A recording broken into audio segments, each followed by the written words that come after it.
Fáilte Rove and Shaw and Act. On behalf of Féile An Phobail, I want to welcome you all tonight to the second annual flagship James Connolly lecture. Our main speaker tonight spent the afternoon meeting with Harlan and Wolf striking workers, and I want on behalf of all of you and all of us to extend solidarity and fraternal greetings to the Harlan and Wolf striking workers tonight.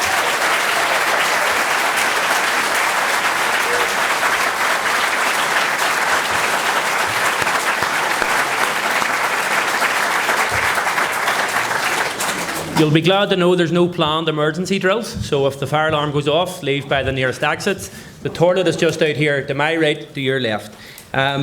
Ladies and gentlemen, we have three contributions tonight. Please welcome to the room champion of Féile An Phobail, Paul Maskey MP, Jim McVeigh, founding member of ÁRAS Connolly, and our guest speaker tonight, John McDonnell MP.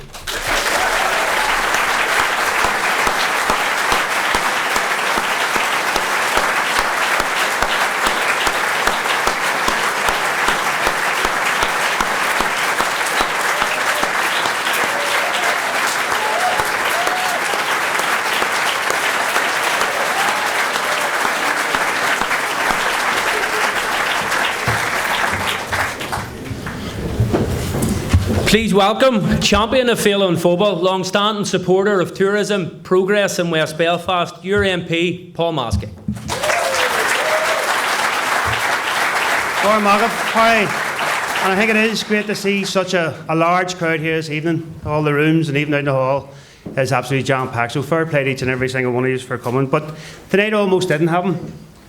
We got a number of emails yesterday because there was supposed to be a strike in Heathrow today. And John sent word, if there's a strike, he's not crossing the picket line. So there's no strike, but he's here today, so fair play, John. So Carja, it is great, obviously, to welcome another MP to St Mary's here in West Belfast. He's the Shadow Chancellor of Exchequer. He's the MP for Hayes Harlington since 1997. It is absolutely amazing that he is here. He's a friend of Ireland. He's opposed to austerity. He's a friend of socialism. He's a socialist himself. He's a member of the Labour Party. And obviously after today, he will be a great friend of West Belfast. So folks, it is absolutely amazing. I just want to put back to Harry. He's going to introduce Jim. But tonight it's going to be a special night. And for me, it is a great privilege and honour that John McDonnell is in St Mary's to talk to each and every single one of you. So fair play. Go on, Malcolm.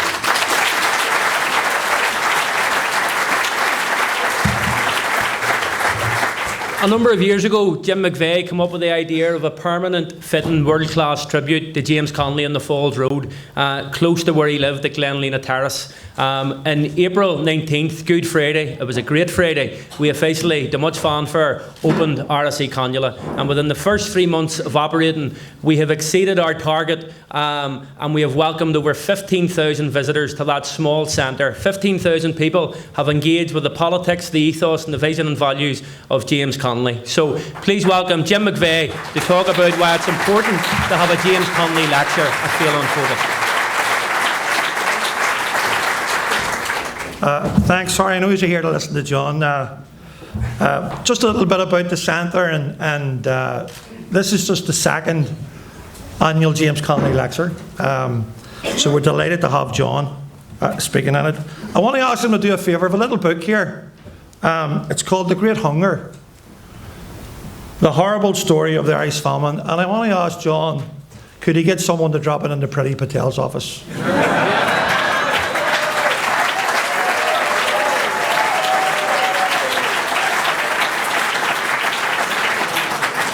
Because we have been starved before by the Tories and we rose again. So there you go, pretty. Not so pretty.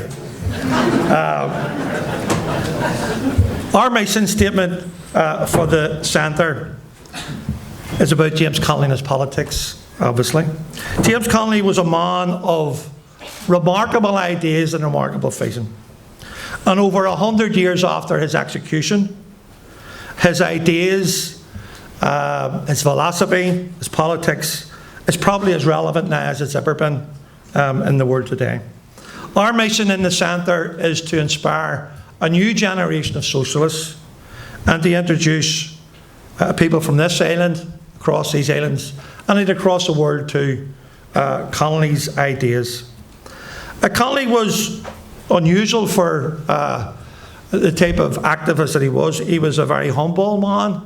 He was born from humble origins. He knew poverty at first hand right up until the end. But he was also a man with a ferocious appetite for knowledge, for reading, for studying, for learning.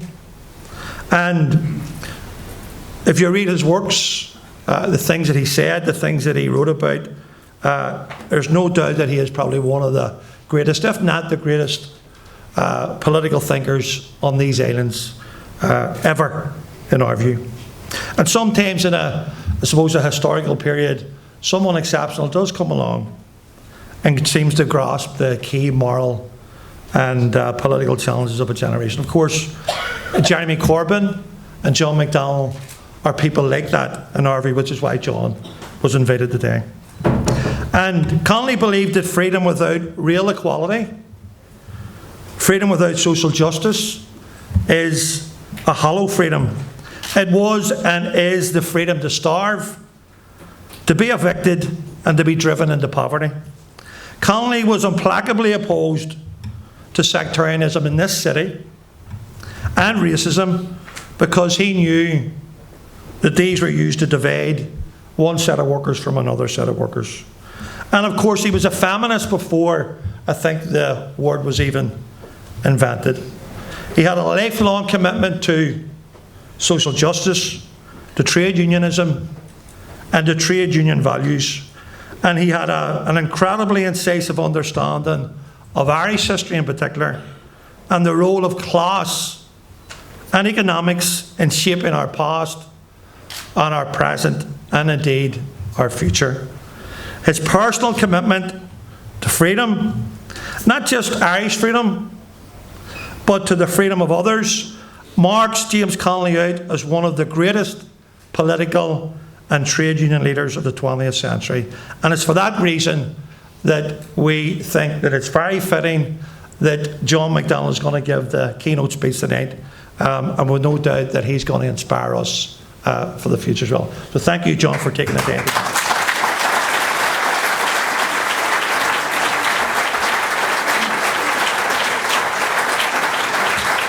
Thanks. Let me first of all associate myself with the expression of solidarity to the Harland and Wolff workers. I met them this afternoon. Let's be absolutely clear, these are jobs being sacrificed. Jobs that are needed by those individuals, but also jobs that are needed by this community. Skills that we'll need for the future. And we know that the skills and the infrastructure are in demand.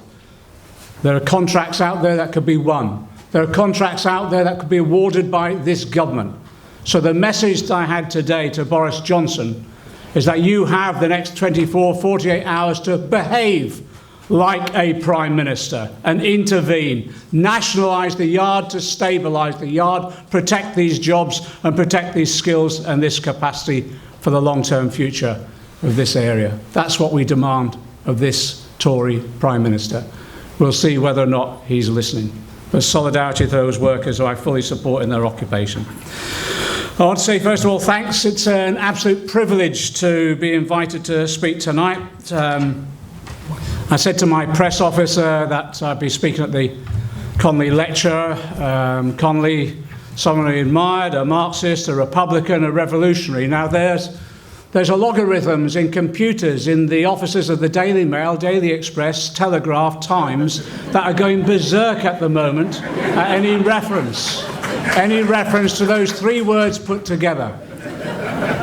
And mechanically they'll be producing lurid headlines about this Labour MP associating himself with a Marxist, Republican, revolutionary, etc. So I just say to you, if any of you are worried about this being on your CVs in the future, you can deny ever being here. I won't, and I'm proud to be here.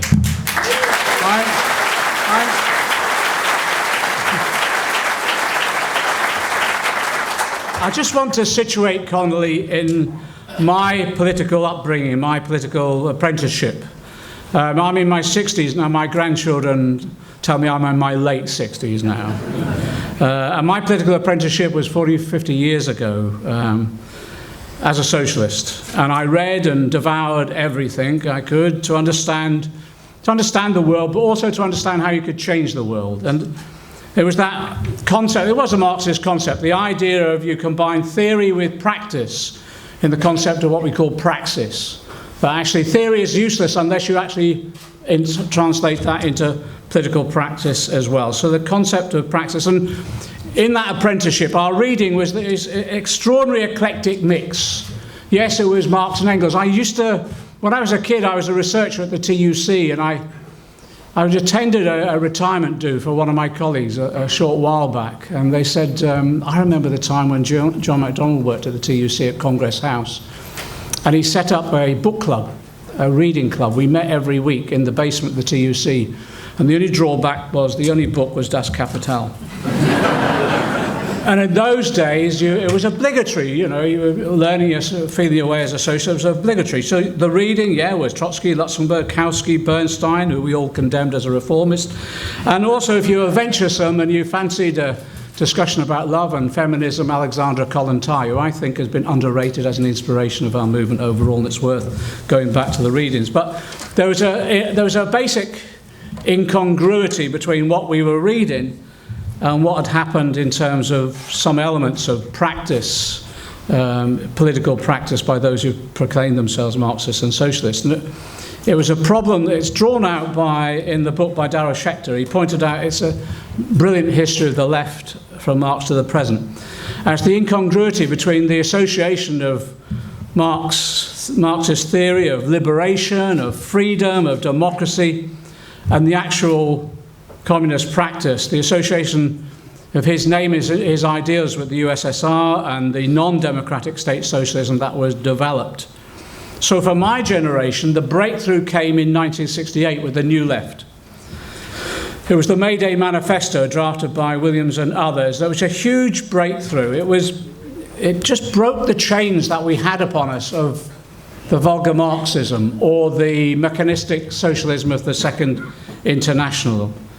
And it opened us to really a range of other thinkers and writers and history of other activists as well, that I think gave us the freedom. And my generation were the inheritors of that New Left breakthrough in 1968.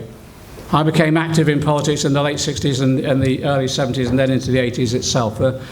And we broke free, if you like, and at that point in time, we took into account a sort of ever-widening socialist list of theoreticians and writers and activists. We discovered Antonio Gramsci, who had this new theory of politics and culture about hegemony, how ideas can dominate from the ruling class, but also you can break that hegemony and impose a new debate upon society, alienation, but also the commitment of the role of extra-parliamentary activity as well. My generation inherited the lessons of feminism from Simone de Beauvoir, taken on by Sheila Rowbotham and others at that stage. We had an understanding and a debate about the role of the state. Ralph Miliband and his debate with Poulantzas. You know the joke about Ralph Miliband, don't you? Now, Ralph Miliband had that theory in his book about Labourism, parliamentary democracy. It was basically that you could never achieve socialism through the Labour Party. And at least one of his sons has been trying to prove that ever since.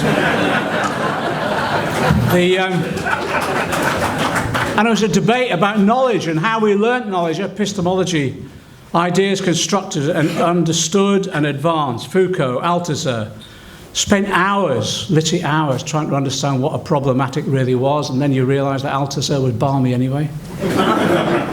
Raymond Williams translated it into language which we could understand. And then, I suppose one of the most fundamental elements as well was re-understanding our history again. Some of you may have read it, but it was the time of E.P. Thompson, The History of the Working Class. For the first time, someone stood back and said, we're no longer taking history as kings and queens and being taught to us and dictated to us.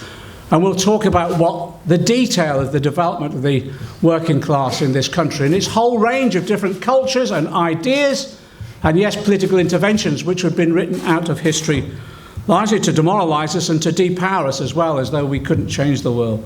And Christopher Hill, who wrote The World Turned Upside Down, it was the history of the revolution in the 17th century in England, and we just rediscovered the diggers and Gerald Will Stanley, and the argument about how we should own things in common and communal ownership, and the land, and Honest John. And on economics, the discussion about late capitalism. I remember the breakthroughs from Ernest Mandel, and then it was Habermas and George Lucas, Marcuse. But buried deep in all these discussions and lectures and development of an understanding of our own history was actually a reappraisal in that history about the organic intellectual, the intellectual who is well read, who has ideas, who theorizes, but actually is an activist as well. And in that period, we rediscovered James Connolly. It was partly as a result of the civil liberty campaigns here and the rise of republicanism again, and yes, that tragically led to the Troubles, but it did bring about an understanding.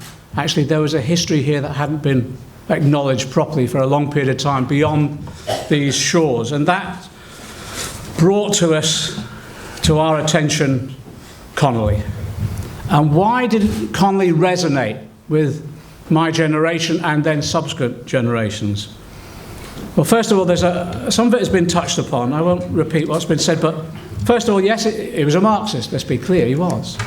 But he was not a state socialist.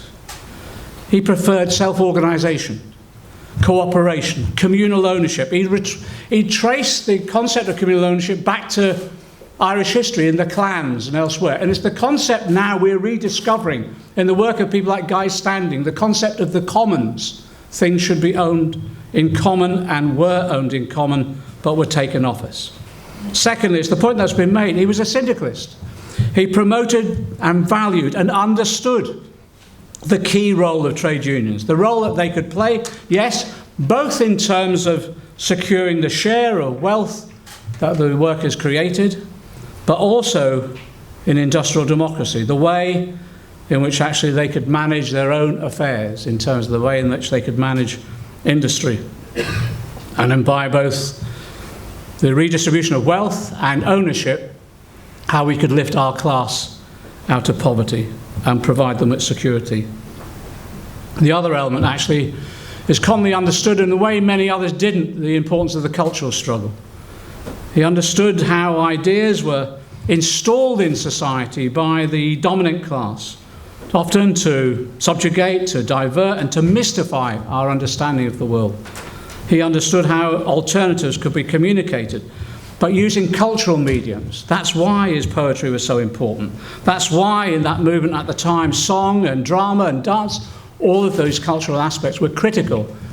And yes, educating, but also communicating and bringing people together.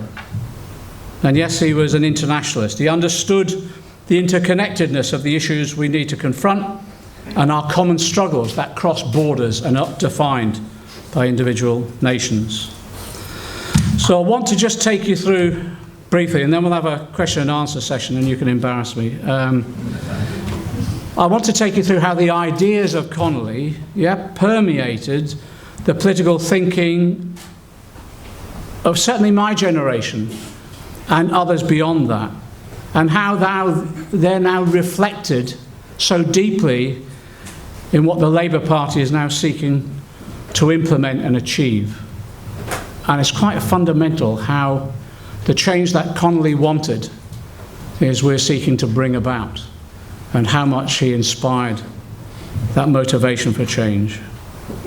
Labour's programme is evolving from manifesto to manifesto in the debates and discussions that we're having, and we're producing policy discussions, debates, so touring around the country, reports, and it's stimulating a wide debate. But you know, it's motivated by many of the motivations of Connolly. Connolly was revolted and angered, like we are, by the poverty of our class, by the poverty that's been inflicted on so many people. He was furious at the waste of people's lives, the waste of their talents, the waste of their opportunities. We live relatively short lives, and we must make the most of enjoying them. It's our job as socialists to remove the barriers that are holding people back from experiencing that good life. So he was angry, and we should be as well. I'll just give you a few basic stats, a pen portrait of our society at the moment. You'll know these. There's 4.5 million of our children living in poverty. The prediction is that that will rise to 5 million in the next couple of years. 2/3 of those children are actually living in families where someone's at work. What does that say about wages? Well, it says that wages now are still below the level that they were in 2008, before the financial crash. There's 1 million of our elderly not in poverty, they're in severe poverty, a new definition. We had a report recently that analysed what's happened in terms of homelessness. Homelessness has more than doubled. In the House of Commons, only a short while back, months back, we had someone die within feet of the House of Commons door, a homeless person. We've lost 500 people, homeless people, to death in the last number of years.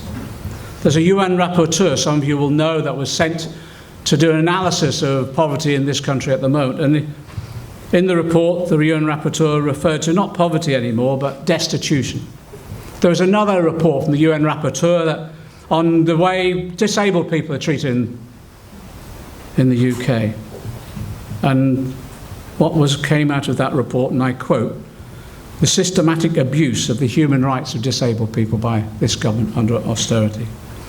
And the inequality, well, you know better than most, the inequality, we have some of the worst in regional inequalities and national inequalities in Europe. And it is because of a lack of investment. We have an economy of low wages and long hours, and for some, and zero-hour contracts from others. We have 1 million people waiting for the social care that they need, most elderly. And staggeringly, the recent reports that we have the record number of children now coming into care since the 1980s, largely as a result of cutbacks in early intervention. Focused on all of that is the comparison that we're living in the 5th richest country in the world.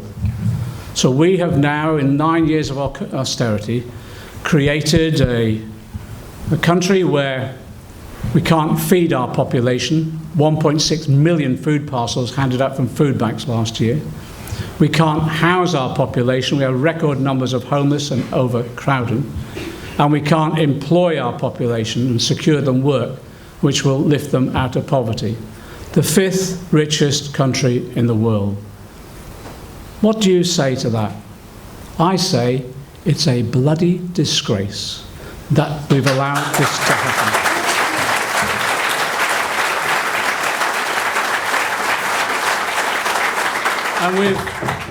And we face, of course, the existential threat of climate change as well. So I want to take you through how I believe, in terms of the Connolly's principles, Labour now is addressing those issues, and when we go into government, we'll implement the policies to do so. How we can plan to address and end austerity, but then how also we can improve the quality of life of working people in this country. It's a 3-strand programme. First of all, it's around structural reform of our economy. And it is about the redistribution of the rewards of the creation of wealth in our society and ownership. So yes, when we go into government, we will introduce a real living wage to lift people out of poverty immediately. But it is about ownership as well. And ownership is key if we're actually going to ensure that wealth translates itself generation after generation. And we've looked at the policies there. A part of ownership is to stop us being ripped off anymore. They stole from us. They stole from us those industries that we brought into public ownership after the Second World War. So we've told them straight, and I've been touring around the City of London to tell them, get used to it. We're going to bring back into public ownership water, rail, Royal Mail, and yes, energy, because we've had enough of being ripped off by these privateers and profiteers. We won't.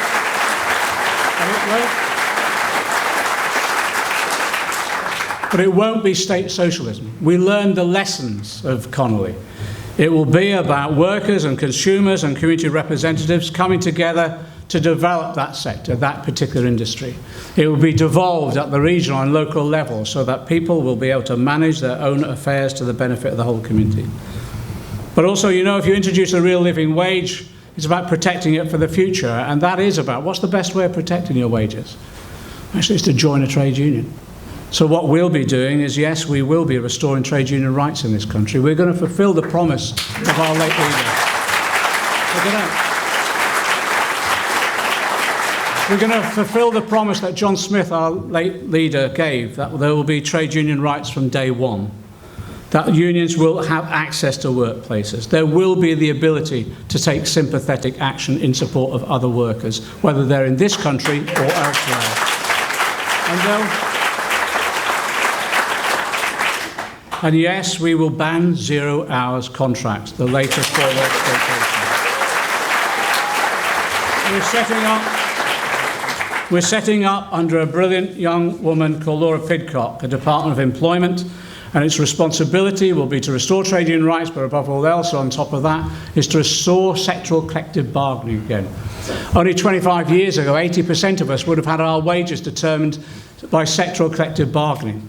Since then, it's declined to about 20%, and that's mirrored the decline in wages and the proportion going to labour as against capital. That's why sectoral collective bargaining will be one of the key objectives of the next Labour government.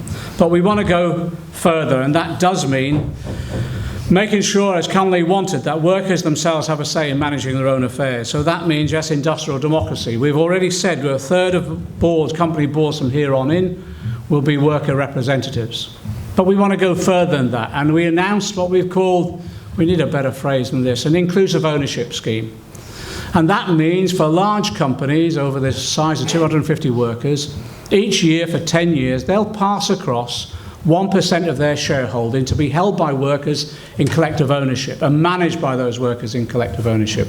That will give those workers a 10% stake after 10 years and those companies representations on the board as shareholders and decision-making powers for the future of their company. And it's interesting, all the research demonstrates the more employee ownership there is, the longer term decision making takes place and the higher levels of productivity.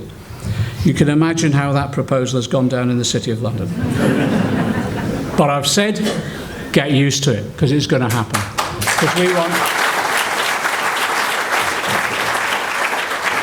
Because we want to achieve, the stakeholder economy that people have been arguing for 40 years but hasn't come about as a result of voluntary agreements.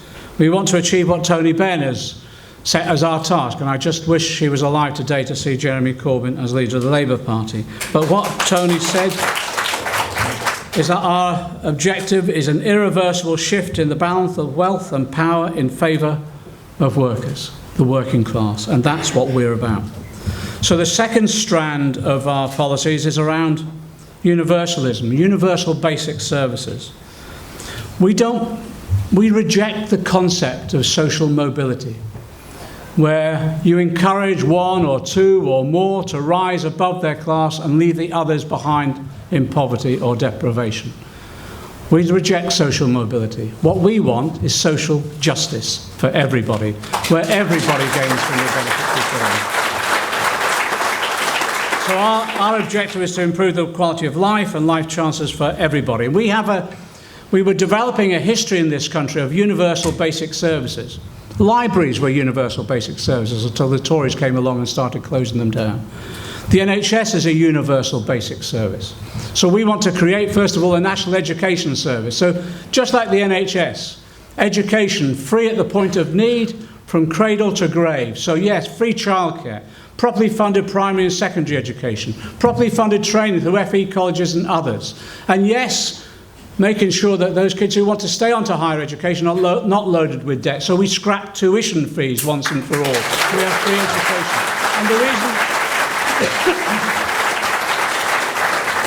And the reason we're saying that is because deep in our hearts as socialists, education is a gift from one generation to another.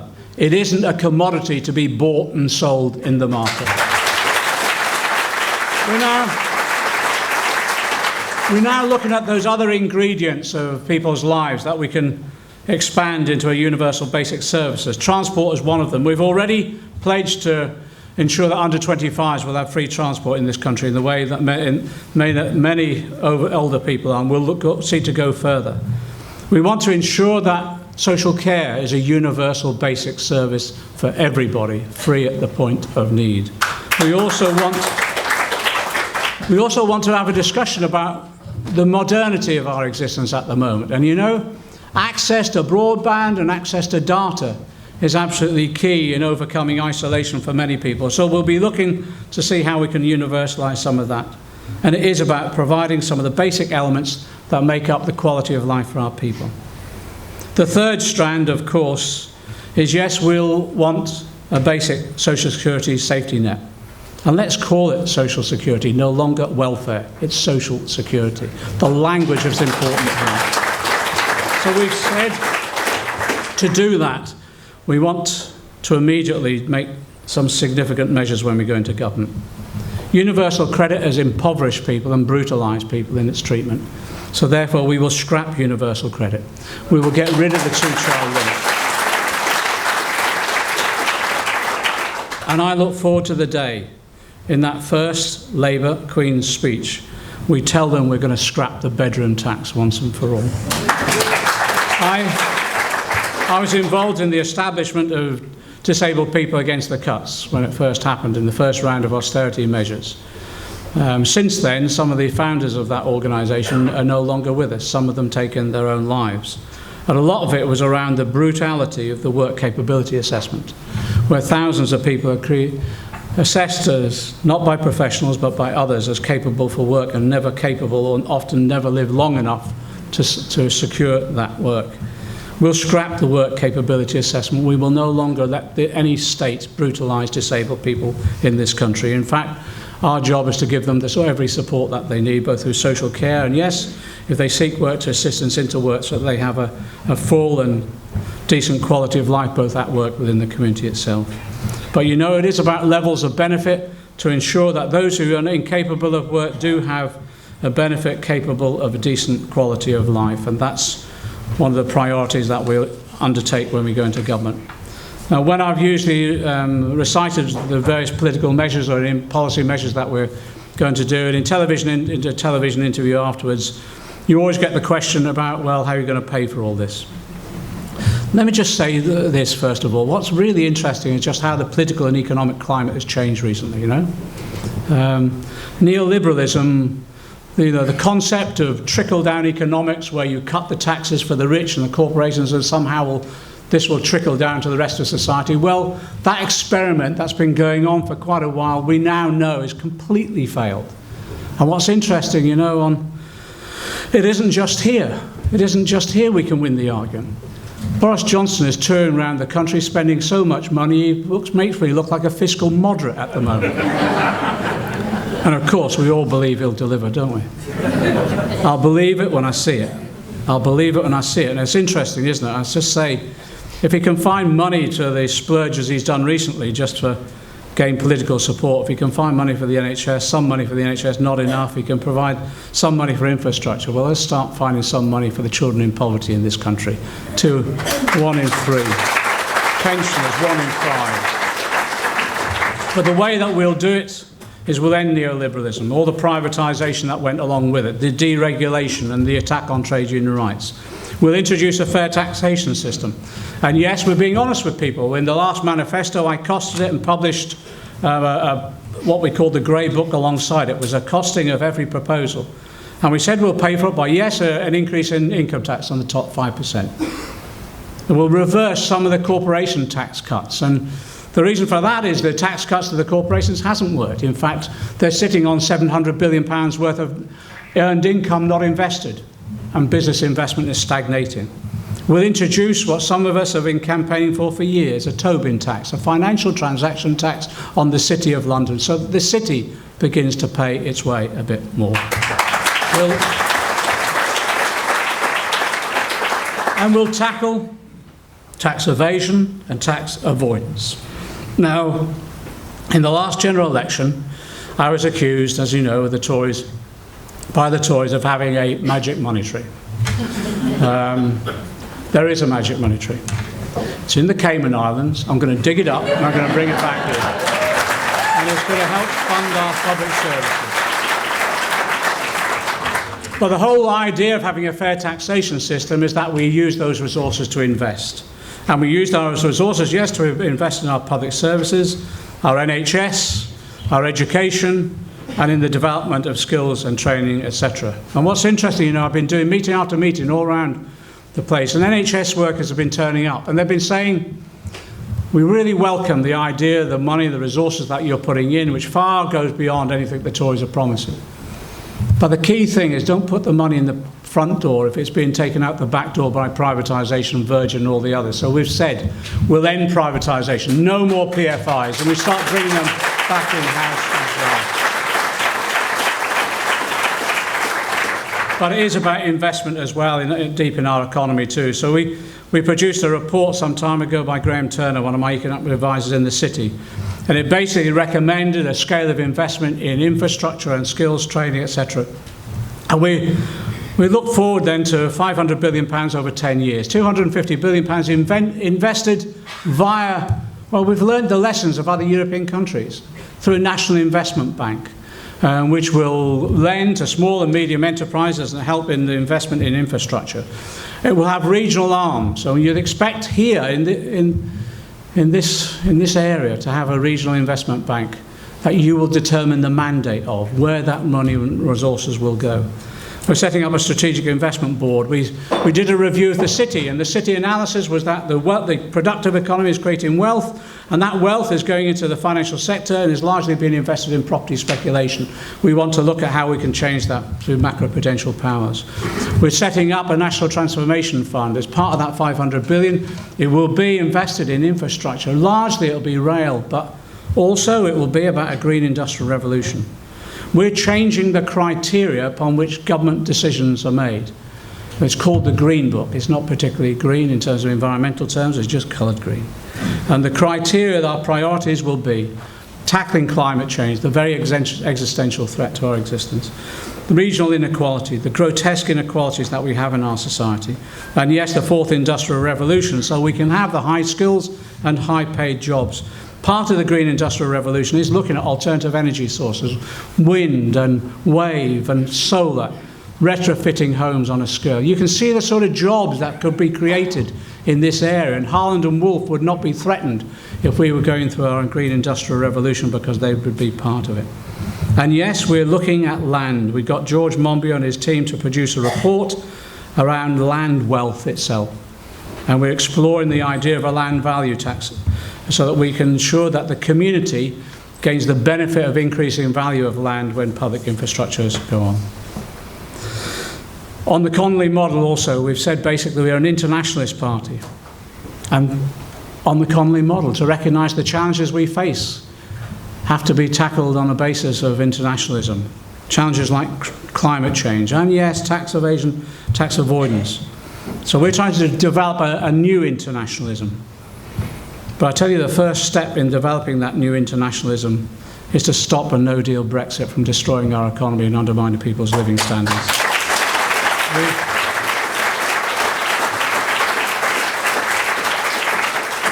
We've said now that we want another referendum to block a no-deal and to block any Tory deal as well.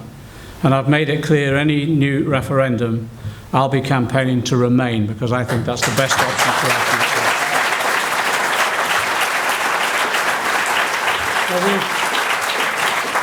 We've been working with advisors like Joe Stiglitz, the Nobel Prize-winning economists, and others about whether or not the global institutions now that we have are fit for purpose to rise to the issues of climate change, the grotesque inequalities in terms of the North and the global South. And so we had an international social forum only a few weeks ago. We brought together people from across the world talking about how we needed reform of those institutions, the IMF, the World Bank, and yes, the UN. And we're producing a body of work now and a reform programme. And I'll just give you one example. We met a group of women from Mozambique. What's happened in Mozambique is they've been hit by climate change already with floods. But also they've now discovered that their economy is collapsing because a corrupt government went to the City of London without any parliamentary approval, without any public or openness or transparency, and secured a loan. And that loan now is collapsing their economy because the repayments are so heavy. So we've said there are simple measures that we can introduce. For example, we're introducing a piece of legislation which will ensure that all loans from the City of London and elsewhere for our finance sector will be public and will be published and open, and will also ensure that we tackle the levels of dirty money that's flowing through the city as well. They're all the ideas that we've put together as our political programme for when we go into government. I don't know when that general election will come, but we want it as soon as possible. Boris Johnson has been elected as a new leader, and you would expect him to have a significant bounce in the polls. He's had some bit of a bounce, but not even the size that Theresa May had. And before the last election, we were 24 points behind in the polls. And I was talking to people, I was doing a whole range of interviews at that stage saying that, don't worry, Labour will rise in the polls and we have the potential for winning. And people thought, what is he on? At that stage, I was confident two things would happen. First of all, we would, in a general election campaign, legally, the broadcast media have to give us some semblance of balanced coverage. That would be a breakthrough, wouldn't it?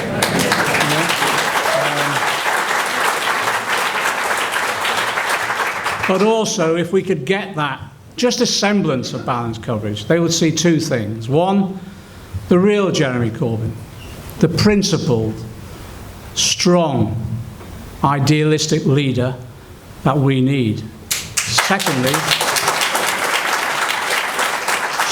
that they would see our manifesto as well. Some of you know the story of our manifesto maybe. What happened was that during the campaign, I chair the campaign meetings, and we sent the manifesto off for printing on the Thursday. No, sorry, on the Wednesday. It went off to the printers, and then we had the campaign meeting with Jeremy and myself and Seamus Mill and others in the Labour headquarters on the Thursday evening. And Seamus got a phone call, and he was ashen. He went out and came back in completely ashen. And he said the manifesto has been leaked. We then had 4 days of coverage of our manifesto. It was fantastic. Someone then said, what a clever move, that must be John McDonnell. I said, actually, no, it wasn't, but next time. But when that manifesto went out, we shot up 10 points in the polls within 48 hours because it was inspirational. It translated policy into real life for people, how we could end austerity, give people hope again. And that's what we want to do now. It is a rediscovery of hope, in the same way that James Connolly inspired people, gave them hope for the future. We're now rediscovering that hope. We're now rediscovering our values, and the values that stem from James Connolly and all that he stood for. And the society we want to create is this. We want a society that's radically fairer, radically more equal, radically more democratic. Yes, based upon an economy that's prosperous, that's economically and environmentally sustainable. But this is the difference between us and the Tories, and it always will be. It's where that prosperity is shared by everybody. That's the society we want to create. I think it's a society which James Connolly would recognise as socialist solidarity.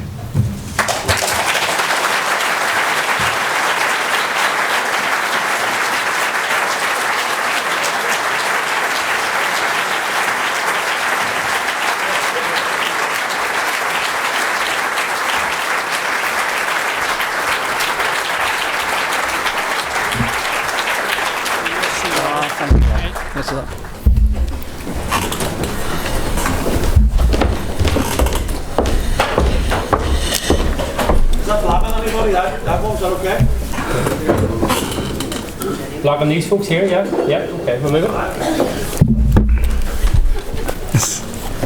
Okay, folks, it is 8:20. With John's permission, we'll stay to maybe 8:45, maybe push him to 9, possibly. Okay, so this is really your time. Hands are shooting up already. Jared Curley, the man here in the green, is going to be our roving maker. But if you want to speak, please indicate to me. Please keep your comments brief and as succinct as you possibly Con, and let's hear from John a little bit more. I'll take 3 each time. So, Jared, this man here at the front, this man here, and then this lady way at the very back will be first. Okay. John, it's a pleasure to see you. In those television studios, I see confidence and I see a strength, and it really is a bit of a tonic when these Conservatives are having to deal with you. And it's on that confidence and strength. In the summer school, we're talking about change, constitutional change, a United Ireland, discussions towards that. Today we have had opinion polls in Scotland say that there's a majority for independence. Wales is likely, as a consequence of all of this change, to go for Devo Max as a way of incubating itself in relation to a conservative, reactionary England. How will the Labour Party cope with that? And that's a key thing that we see, which I would like to see, that confidence and strength that you have. Okay, thank you. Our next speaker, yes, at the front here, sorry, and then the girl at the back at the end. Thanks. Hi John, my name is Robert Murd. I'm the president of the National Union of Students here in the North, and you kind of touched on it around scrapping of tuition fees. We know that tuition fees are a barrier to accessing higher education. Taking into consideration devolution, and it is a devolved matter, but what message would you send to the politicians? Tuition fees here currently stand at around £4,000. As I say, we know that it's a barrier to accessing higher education. We know knocking down those barriers is the best way to tackle poverty and social deprivation. So what message would you send to our politicians to scrap tuition fees here in the North? Thank you. Okay, cheers. And the girl at the back, Jared, thanks. Thanks. Can you hear me okay, yeah? My name's Catherine Johnson. I'm a member of the Labour Party Northern Ireland, and it won't be any surprise to John or anybody else here that I was firmly of the belief that the right to stand is a no-brainer. But I'm not as firm in that belief as I once was, because we see everything changing here. I'm a Marxist, I'm a socialist, I'm a Republican, I'm a feminist, I'm as diverse as everybody else in this bloody room. But we're hurtling towards a hard Brexit, a hard border, crashing out without a deal. We've got the likelihood of a poll on a United Ireland, which I would vote for in a heartbeat, as many people in Labour Party Northern Ireland would do. But my question for you is, we're living in very, very, very tricky times. And how do we negotiate? There's no doubt that everybody has a right to stand for electoral office. But how do we negotiate that? If there's a hard border, if we crash out without a deal, I'm faced as an Irish citizen, as an Irish woman, the position of possibly being part of a partitionist party. And to be quite honest, that scares the heebie-jeebies out of me, and it's the last thing I would want. I wonder if you've any thoughts on that, or if you've discussed it at all. Okay, thanks folks. So as I say, we'll take 3 at a time. So Okay. John, over to you. Okay, what I like about coming here, they're always easier questions, aren't they? And they're usually questions that get me into trouble as well. Look, on the final, the third question that came up, everything we've got to do now, I think, is to prevent a no-deal Brexit. That's the first thing. And it's interesting that every time you raise the consequences of a no-deal Brexit, whether they're economic or political or social, whatever, then the Tories and the Tory media roll out, well, it's all Project Fear. Well, actually, I am bloody fearful. I am fearful. I'm fearful about the consequences all around on people's jobs, their living standards. But also, I'm always fearful. All of you know, and all of us here, we invested a lot in securing the Belfast Agreement. That Good Friday Agreement, people invested so much in it. And to have any element of jeopardising it by what is, I think, just political opportunism by Boris Johnson. This isn't ideological for him. I don't think Boris Johnson has much in terms of ideology other than self-interest. And it's just pure opportunism, and he's putting so much at risk that I'm angry about it all, and I think we've got to make sure that we mobilise that anger effectively in defeating the no-deal Brexit. And that then opens up the opportunity, I think, of a much wider debate about the future of our relationship with Europe. And as I said earlier, I think the best future that I could argue for at the moment is Remain. In terms of and this comes on to the issue with regard to the poll, in signing up to the Good Friday Agreement, we signed up to the potential for a poll on the border. And it is for the community here then to advise politicians when they feel is the appropriate time.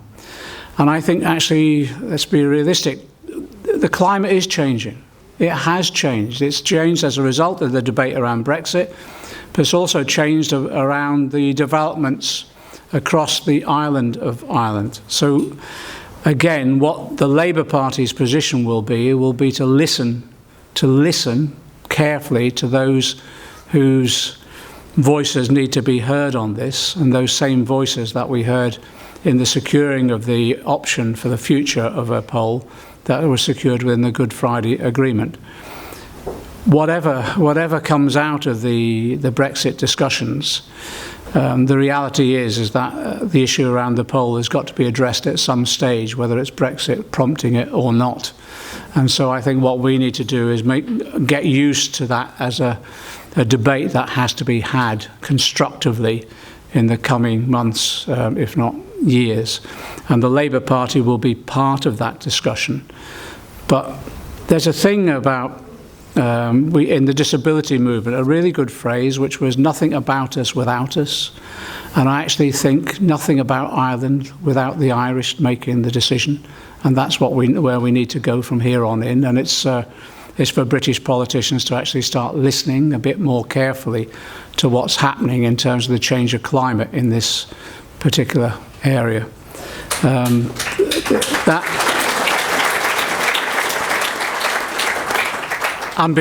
can see I'm being careful with my words, because I think within the Labour Party we've got to have that debate as well, more thoroughly than we have up until now, and the time has come for that debate. It's interesting, I'll come back to the tuition fees issue, but it's interesting what's happening in Scotland.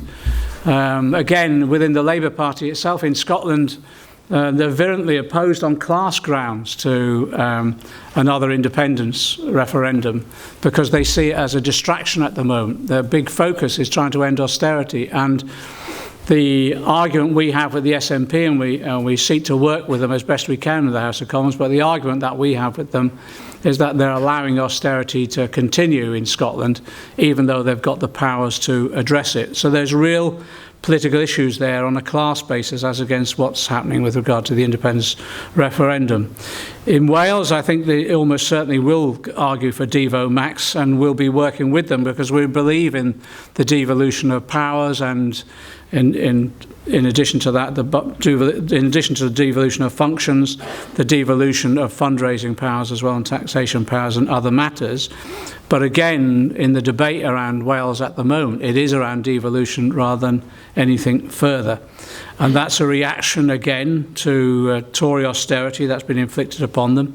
And we have a Labour administration in Wales that's done everything they possibly can to protect their communities against what the Tories, and I have to say Lib Dems when they're in coalition, inflicted upon them. And we'll work alongside them to give them the resources and powers that they need to protect their communities and build a future for their communities. Which brings me on to the tuition fees issue.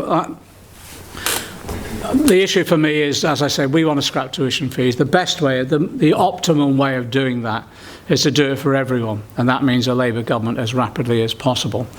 It's interesting on the tuition fees argument, because I was getting a lot of stick when I introduced it in the last manifesto. Part of the reason this needs doing is the tuition fee system is collapsing anyway. So much of it is not being paid back.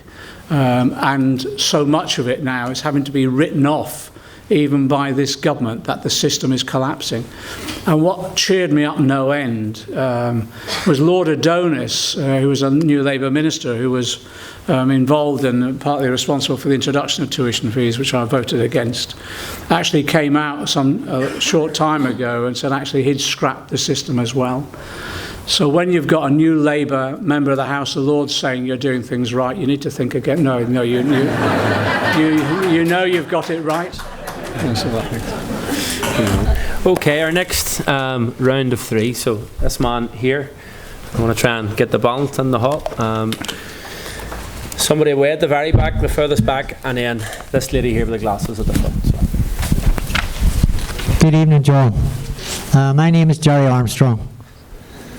This concerns legacy.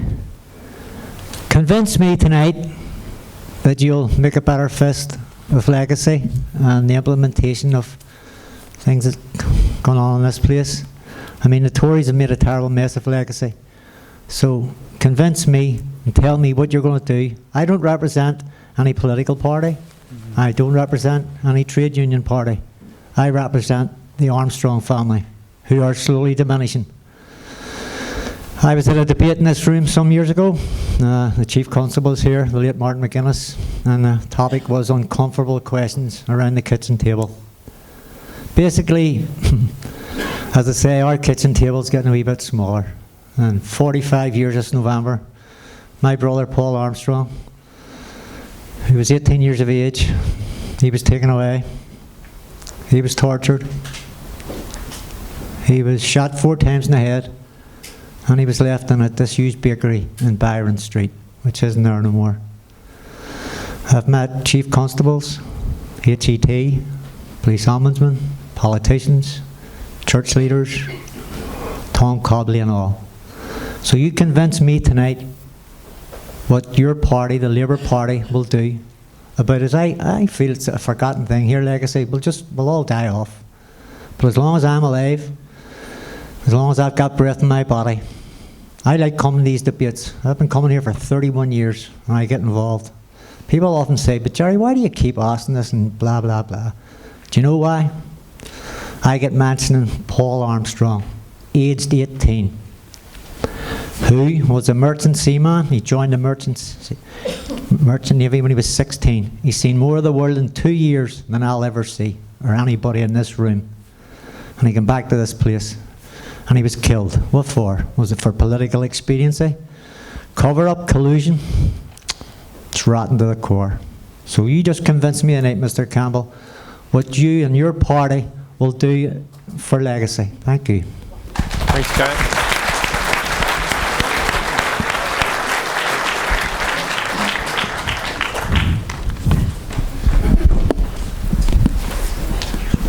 This man's just bunked the queue, but you're okay. Go ahead. Oh. Money joking. Go. You No, you have it. Go ahead. Oh, that's okay. Big fan, John. I have a question for you. I am a socialist. I've been for many years, but I'm also a supporter of remaining in the EU.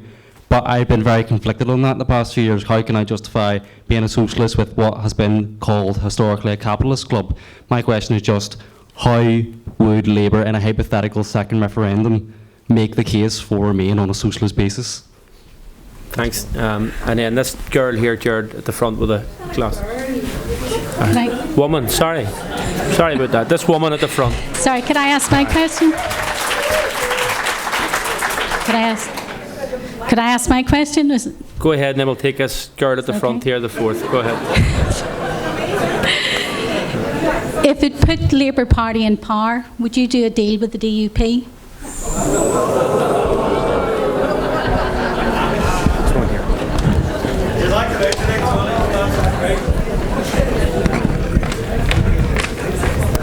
Jared, just over here in the corner.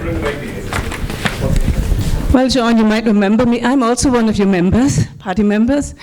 And I'm living here in Northern Ireland, which I feel really terribly cut off from all the action across the mainland. Or, yes, I was, yes, no, I wasn't finishing. Hold on. Some people call it the mainland. Some people, of course, call it Great Britain.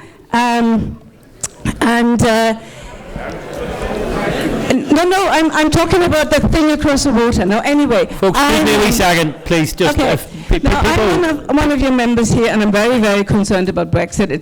It really scares me because I'm also an EU citizen. Now, I would really like to vote for the Labour Party. I do want to vote for your manifesto, and I do want to be part of the whole thing. Now, that doesn't mean that if there was a border poll, I might vote differently, but that's another story. But I want to vote Labour now. So when can we be included, and also when can we bring Brexit down? What we want to be included to do this. So if there's a next general election, will you let us vote? Okay, thank you. Okay.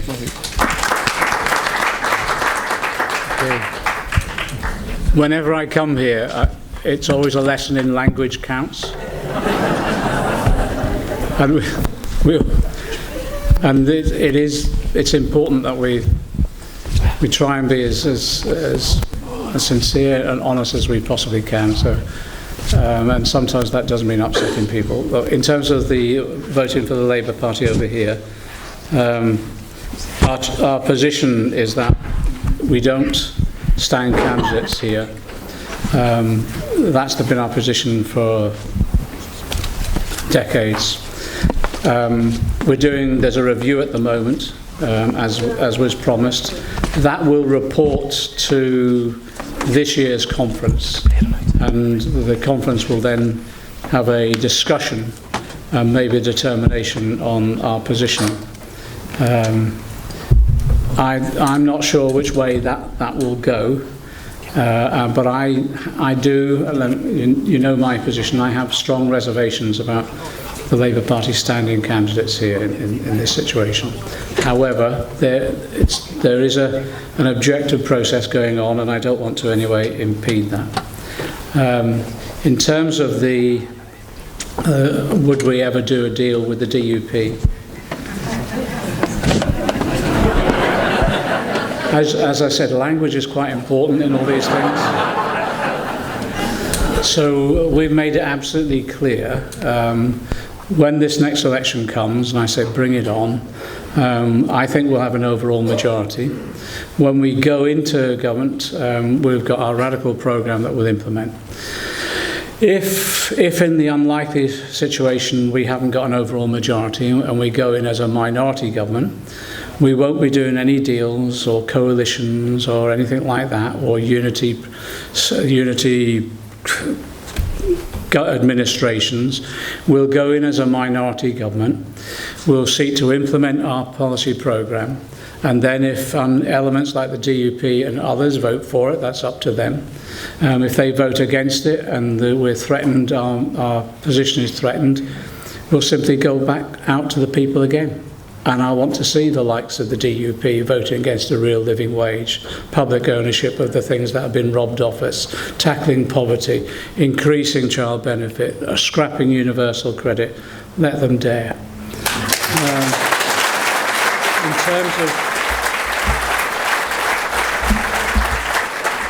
In terms of the EU, in the last referendum campaign, I toured round, and I did most of the meetings, public meetings I did were in the smaller towns up north, which eventually voted Brexit. It shows you how successful I was. Anyway, but what was coming on there was an interesting balance of arguments. I was explained to people earlier, it was like a by-election where everyone's grievance was put into one vote. That was one thing. But there was a left critique of the EU that some of us have had in the past. And to counter that, and one of the elements of the left critique was look at the way the EU treated Greece. So to counter that, I toured around with Yanis Varoufakis on the platform of another Europe is possible. And the idea was that we would argue that we could use the EU as an institution which brought us together, and at the same time we could produce a programme of reform that addressed the real issues facing working people. And that included all those cross-national boundary issues like climate change, yes, about issues around migration, but it also is about common forms of protection of workers' rights, making the EU more democratic, but it was also about, I think, ensuring that we built a social movement right the way across Europe to achieve these aims. Now, we've been working with Yanis and his organisation called DM. They've just won some seats in Greece again. We've been working with that, and we've been bringing people together, both in terms of the European socialists, but also other movements like Podemos, and yes, we're still working with Syriza as well in Greece. And the idea is to produce a programme of economic and democratic reform that really addresses the issues facing working people. And we think in that way, if we did go into another referendum, we'd be able to campaign on that programme, and it would directly have an impact alongside what we were doing domestically as well with our transformative programme, that would have a direct impact on those areas that voted Brexit because actually they saw no hope. They'd lost their manufacturing base. There'd been a lack of investment in public services. There'd been increasing unemployment and real alienation within those particular societies. So we think that programme, I think, would mobilise people in a way that recognise that the EU as a set of institutions, as an institution that we could transform. There's just on the theoretical basis, it's the same in any form of the state. The issue for us, it's just the same as going into government or into local government. I was part of that movement in the 70s and 80s. It was called In and Against the State. And the idea is to recognise the state as a set of institutions, of course, but also it's a relationship of dominance. So people come towards the state in all its forms, or local government or central government, and you're told what you're going to get. So our analysis, and this is why I went into local government, you go inside the state and you transform the relationship. Well, that's the same way we want to use the European Union. It's part of the state. You recognise it as an institution, but you recognise it's a relationship of dominance as well. So we need to go inside that institution and transform that relationship. And in that way, we can use it as a transformative vehicle. I don't say it's easy, but I say there's the opportunity there if we can work in solidarity across countries. Can I just say to Mr. Armstrong, there's nothing I can say that would be able to convince you, I don't think, in the dialogue that we can have in this sort of forum.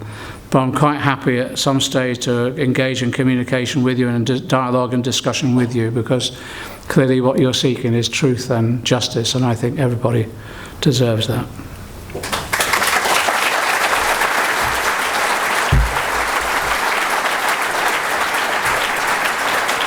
Thanks, John.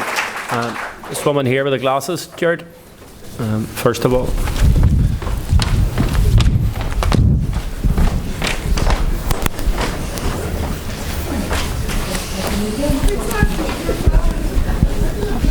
Thank you so much for the very inspirational speech.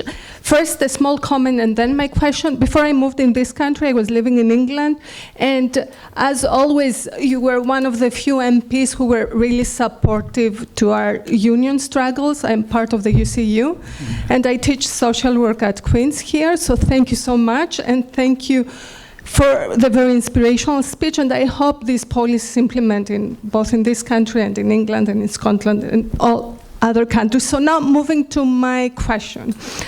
As you said, and as we know, the neoliberal experiment has failed. I mean, we all know the extreme rates of poverty, the concentration of wealth, and all the problems that it causes. And because it has failed so bad, this is the reason that the economic ruling elite has stopped mobilizing the trickle-down argument as much as they used to do. Because it has failed, we know it, we always knew it, I mean, no surprise for us. So now they have started mobilizing other kind of arguments to form a debate that will win them over voters. And we've seen that happening in the States, we've seen that happening in Brazil, we've seen that happening in Philippines and I mean around Brexit. We have seen it happening across the water too. So we know also that because through the mobilization of the other debates, there are tons of money of the far-right economic elite that are mobilized and they are spent. We know also that there are people paid to spread all these lies through social media. We know about the astroturfs, we know about all these paid far-right discourse kind of, how do you say, that move this far-right discourse. What we have our unions, we have some alternative mass media. But it's not enough to counter these arguments. It's really not enough. So I'm always trying to figure out how can we substitute the money they have with the energy that we can put into to abolish this far-right discourse. And Thank you. Thank you.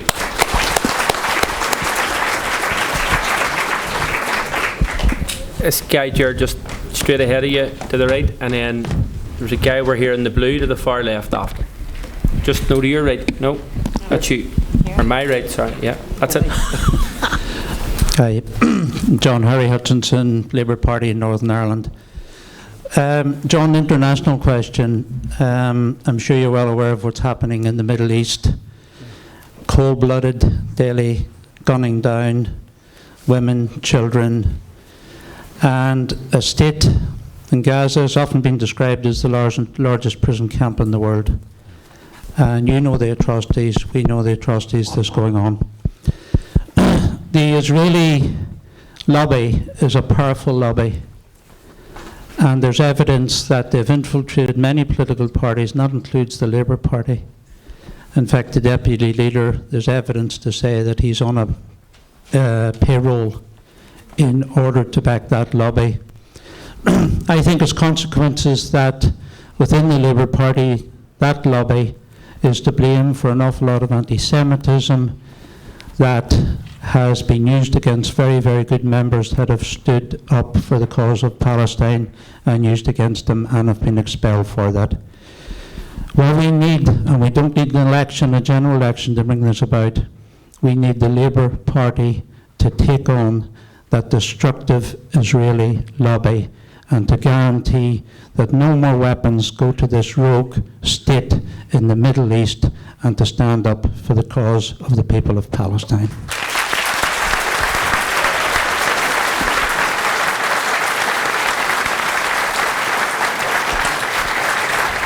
Hi John, my question's in the same vein but maybe in a slightly different direction. You talk about Labour if or when they're in government, but to me it seems more like if, and you say when there's going to be a Labour's Queen's speech, but there seems to be a lot of things in the way, and I think one of them is, as everyone would know here, the anti-Semitism issue within your party.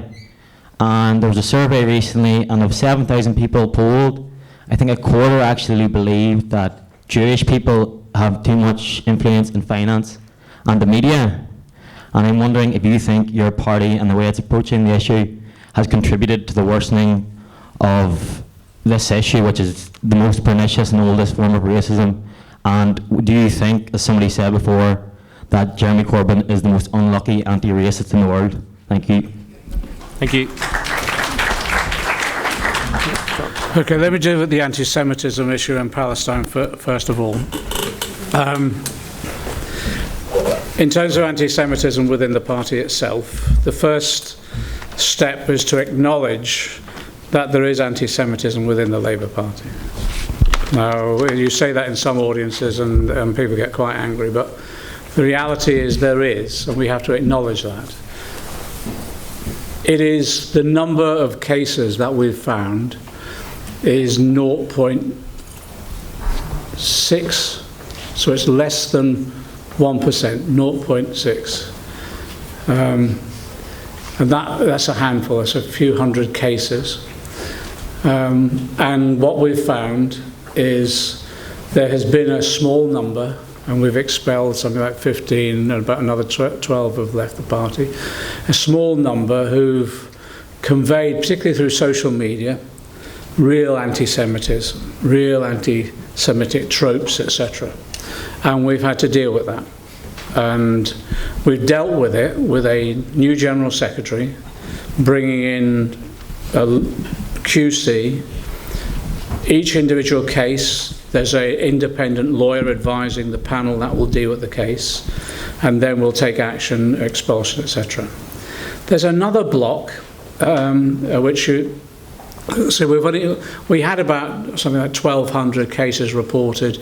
Half of them were not Labour Party members, and then another half of those there was no evidence that was found a case to answer. But there's another block beyond the sort of hardened dozen or so that we've found, who are sort of repeating tropes, and retweeting stuff as well.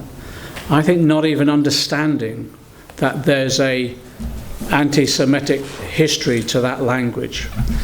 And to deal with that, what we've done is we've linked up with Birkbeck University. They've now produced a course that we're now tapping into, and we're trying to ensure that everybody has the opportunity of training on anti-Semitism through Birkbeck, but using their materials as well. Then in addition to that, we've been trying to produce materials ourselves based upon advice of those who've experienced of and campaigned against anti-Semitism. We've just started putting that material out. We've also reached out to other organisations like Momentum, who produced some fantastic short clip films, and they did one, if you get a chance to watch it, they did one on conspiracy theories. It was the Rothschilds conspiracy theory, and in less than 3 minutes it just gave the history of that trope and how it developed. And I think it was one of the best educational materials I've seen on how you combat anti-Semitism. I've been meeting with the different Jewish groups in the community, but also I've been meeting with lots of young people from the Jewish community, and I met with a whole group of young Americans, and they've been producing some fantastic materials that we can use. So the path we're on at the moment is to say, look, there is an issue here, we can't deny it. It might be tiny, but we're an anti-racist party, and to have one anti-Semite in this party is unacceptable, and we will get rid of them full stop. But it is about education, and I tell you, and maybe it's my generation, we just got complacent. We thought we'd eradicated it in society, and we were complacent, and actually we became too complacent. Because in our society, for literally hundreds of years, we've had anti-Semitism penetrate deep into our culture. And it's gone on, and we thought we'd eradicated it, but you then start looking at the language you use and you think, my God, I understand where that came from. And this didn't start with Jeremy Corbyn and the party either. I remember in 2005, I protested against posters that were developed by Alistair Campbell for Tony Blair that showed, if you remember, the then leader of the Conservative Party as Shylock.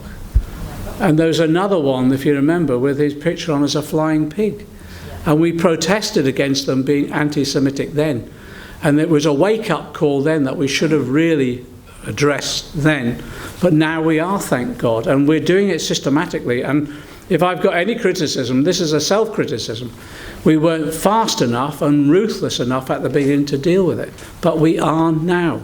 But I don't believe this. There will be all sorts of pressures, but I don't believe there's a conspiracy or anything like that. I believe we've got a problem in the party we're dealing with. But actually, it's a reflection of a much wider problem in our society. I do not want to live in a society where in parts of our country there are swastikas still daubed on Jewish cemeteries. I don't want to live in a society where a number of Jewish schools have had to have increased security because of attacks. And what I want is to ensure that we now ensure that the Labour Party is the anti-racist party we all believe and have faith in it was and could be, and leading the campaign against that sort of anti-Semitism that is within our society.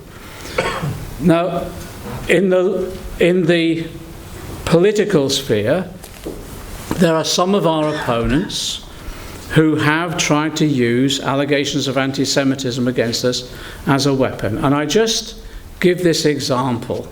In Treasury questions, I've raised Treasury questions, I raised issues around the morality of austerity with the Chancellor, the previous Chancellor.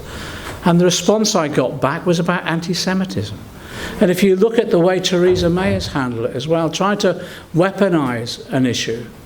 And one of my Jewish friends, David Graeber, wrote a piece and said, actually, To try and weaponise anti-Semitism politically is anti-Semitic in itself and makes Jewish people even more vulnerable. So what we've got to do, we've got to come to terms that we live in a society where there is deep-seated anti-Semitism still, that it infects all our organisations to a large extent in terms of how we use the language that maybe historically is built up but we haven't fully understood, and that we've got to address it now in the same way we would any other form of racism, and actually be proud now that the Labour Party is sorting itself out and is then going to become the anti-racist force that we want to be. But I also say this as well, and this isn't tit for tat, there's other forms of racism.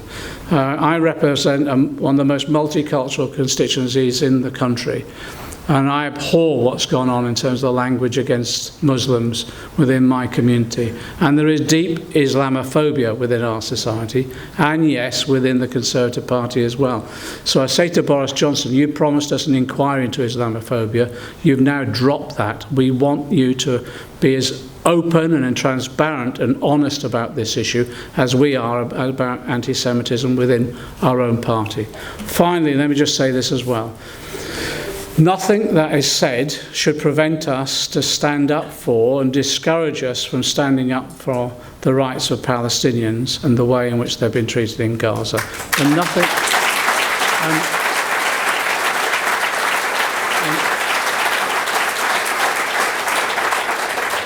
And nothing will. I don't want this to denigrate into accusations about who's on a payroll or particular lobbies or anything like that.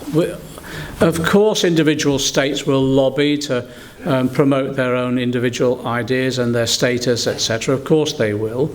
But what we've got to do is make sure that when we deal with the Palestinian question, we expose the truth and we use whatever mechanism we possibly can to support those who are, I think at the moment, going through, I suppose, some human suffering on a scale that we have not seen for some time. And that, if that does mean saying to another state, one, we will not sell you arms, that's the first thing, but also we will call you out, well, so be it, whether it's the Israeli state or any other state, that's what we'll do. And you know, we're not just doing this for the Palestinians and against what the Israelis are doing in Gaza, and we're also condemning Saudi Arabia, because the way in which they've intervened in the Yemen and the human suffering that they've inflicted there. We've called out the Iranian government as well. So this isn't a one-sided thing. We will stand up for human rights and oppose human rights abuses wherever it is in the world, and will oppose those governments that are perpetrating those human rights abuses on the most vulnerable in particular.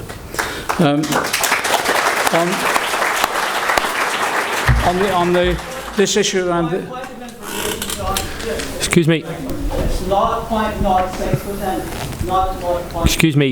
Excuse me. We're going to... Yeah, you're right. Okay. You're right. Thank you. We're going to... It's wrong for the Shadow Chancellor to get their maths wrong, isn't it? I keep on changing the things. But it's interesting. The idea, it's tiny, but it doesn't matter. As I said, one is too many, and one we've got to get out, whatever. We'll ensure we do that. On this issue that was raised about the media, etc. Look, you're right. The arguments have moved on. They're no longer as brazen to argue trickle-down economics, because actually they know the reality of the real world is impinged upon their argument and has been demonstrated to be fallacious itself. And now they move on to other things. And actually it has moved to the right with Trump and with, effectively what is posh Trump, isn't it, in terms of Johnson here. And it is a significant move to the right, and it is more about identifying minorities and blaming others, etc., and we'll see more divisions within our society as a result. It's a populism from the right that's going on at the moment. How do we cut through that? The reality is, the mainstream media, I discussed this in a smaller group before, there isn't a mainstream newspaper that supports us, apart from maybe the Daily Mirror. We have the Morning Star and the Daily Mirror, the Guardian all over the shop, in terms of the commentator papers in particular. So we're up against, and it's, you know, if you were Murdoch, you would oppose us, wouldn't you? Because we're going to get him to pay his taxes for a change and things like that, you know. And we want a democratic media as well, in which people have the right of redress and the right of reply, those sorts of things. So of course those oligarchs are going to oppose us, and they'll throw everything at us. I was joking about it before. They've thrown the kitchen sink at us, you know, not just our policies, but us as individuals. We've been denigrated. Every one of my family has been visited. Every one of them, you know, they sent a couple. My wife's Goan extraction. Her mum and dad are retired to Goa now. The Daily Mail sent 2 people out to the village to doorstep them in Goa. They got a good, nice trip out of it as journalists, I suppose. But there you are. But and all of my family, I was saying earlier, I was going to round up the whole of my family and take them down to the Daily Mail offices just in case they've missed anyone. You know, get over that way. How do you cut through it? And yeah, you're right about social media. We had a free run to a certain extent in the social media some time ago. They've caught up and they've been employing large numbers of trolls. I think the Tories recruited 50 people working on social media, and you can see the evidence of that in the trolling that takes place on Twitter in particular. How do we cope with it? Well, just on the mainstream media, we're as professional as we possibly can. On the broadcast media, we use live interview as much as possible so that they can't edit it. They still do, but at least you get one shout of getting your message across. And you do that in a way which is actually for all of our members now, when they go up there, just say, answer the question. Just answer the question. Do it head on. Don't keep, you know, the Tory technique on media training. You get the media training, and some of the media training is keep talking so they never get another question in. And you listen to Tory spokespeople do that. It's embarrassing. What we're saying to our people: just go on, answer truthfully, always answer the question, because you've got the answer, you've got the policy, and do that, and use live media as much as possible. In terms of social media, again, the best forms of social media, and not the paid advertising, is the organic social media. So, for example, it's about you on Facebook sharing something with the rest of your family or your colleagues or whatever, because people believe that more than they do actually an advert that's paid for. So again, what we've got to do is be much more creative, and we use social media, and then use like Connolly, use every cultural form that we possibly can. You know, Ken Loach's I, Daniel film transformed the debate around what was happening in terms of austerity in this country. And it shut the Tories up. After that, we never heard the word scrounger again in the House of Commons. It was remarkable. And the way in which, you know, when we had the last election, the grime artist, Stormzy, came behind us, you know. I did a demonstration in London. There was a demonstration on the day that Boris became Prime Minister. And I just turned up. There's an open-top bus. And there must have been about 10,000 young people there, and they were just playing the Stormzy song, Vossi Bop. Have you heard it? There's a nice sentence in it. There's a nice sentence in it, which is F Boris and F the government. And all they did is keep on playing this again. And this was the chant of these youngsters as they marched to Whitehall. It was extraordinary, really. So we've got to use every cultural form that we can, but also Jeremy Corbyn almost personally now has reinvented word of mouth as a form of political communication, because he's on the stomp all the time, touring around the country, doing meetings. People are turning up, engaging in conversations, answering questions, looking at individual campaigns and being out there as well. And the other thing that we've transformed in terms of the Labour Party now, we've said to Labour MPs and all our representatives, you know, the role of a Labour MP, yes, is in Parliament, but it's on the picket line, it's on the demonstration, and it's in every occupation. Wherever working people are involved in a struggle, Labour MPs have to be there. James Connolly.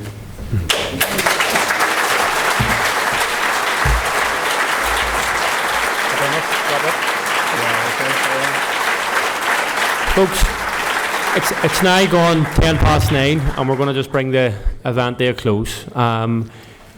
In the words of Connolly, 3 words of Connolly, I think it's fitting to wrap up tonight: educate, agitate, organise. Thank you, John McDonnell. Baramila, Mila, Mila.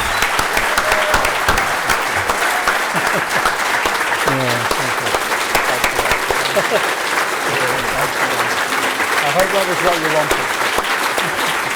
I hope that was what you wanted.